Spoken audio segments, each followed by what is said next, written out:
ఇప్పుడు చూడండి, అది చెట్టుని నరికేశారంట, దాని మొద్దు ఎండిపోయిందంట, పాతదైపోయిందంట, చీకిపోయిందంట. అది ఇంకా ఫలించదు, దానికి ఫలింపు లేదు, ఇక మట్టిలో అలాగే కలిసిపోవడమే. ఇప్పుడు మనోళ్ళు చూడండి, కొంతమంది ఏం చేస్తారు, చెట్టుని నరికేస్తారు, తర్వాత ఏం చేస్తారు, యాసిడ్ పోస్తారు, మళ్ళీ వస్తాయా? మళ్ళీ వస్తుందండి? అలాగే చీకిపోయిందంట, ఎందుకు పనికి రాకుండా పోయిందంట, దానికి ఫలాలు రావు, ఇక చిగురు పుట్టదు, ఎండిపోయింది. అయితే విచిత్రమైన విషయం ఏంటంటే అది పూర్తిగా నాశనం అయిపోయింది, పూర్తిగా అడుగు వరకు నరకబడిపోయింది.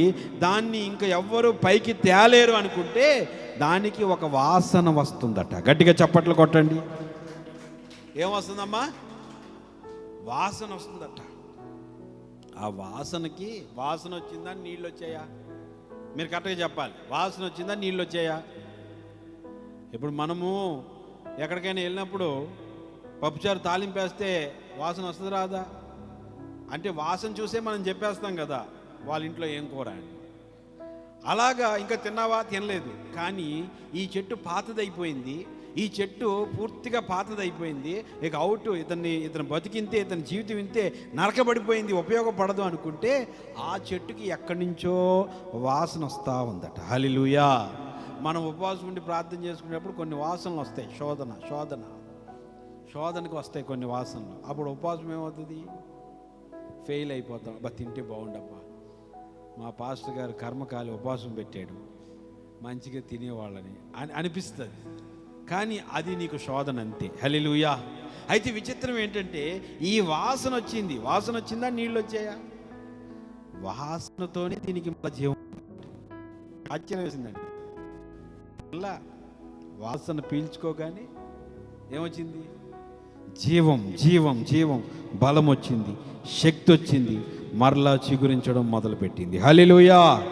అంటే మీకు అర్థమయ్యేటట్టు చెప్తా, బాగా వినండి. నీళ్లు ఎక్కడో ఉన్నాయి, ఆ నీటి ధారకు సంబంధించిన వాసన దేనికి వచ్చింది? ఏం చెప్పాలంటే మనం చచ్చిపోయిన దానికి వచ్చిందని చెప్పాలి, ఇక బతుకు మీద ఆశ లేని దానికి వచ్చిందని చెప్పాలి, ఇక నా బతుకు ఇంతే, నా కర్మ ఇంతే, నా తలరాతి ఇంతే అనుకున్న దానికి వచ్చిందని చెప్పాలి. అలాగ వచ్చిన దానికి ఆ వాసన రాగానే మరలా అది ఆశ పుట్టిందట. నేను బతుకుతాను, నేను మరలా చిగురిస్తాను, నేను మరలా అందరిలో నడుస్తాను, నేను బతికి బట్ట కడతానని అనిపించిందంట. చిన్నగా లేత చిగురు పుట్టిందట. హల్లెలూయా. కాబట్టి గుర్తుపెట్టుకోండి, ఇక్కడ వాసన చేత, నీటి వాసన చేత మరి నిన్ను ఎంతమంది తొక్కేశారో, నిన్ను ఎంతమంది నరికేశారో, నిన్ను ఎంతమంది ఎదగనివ్వట్లేదో.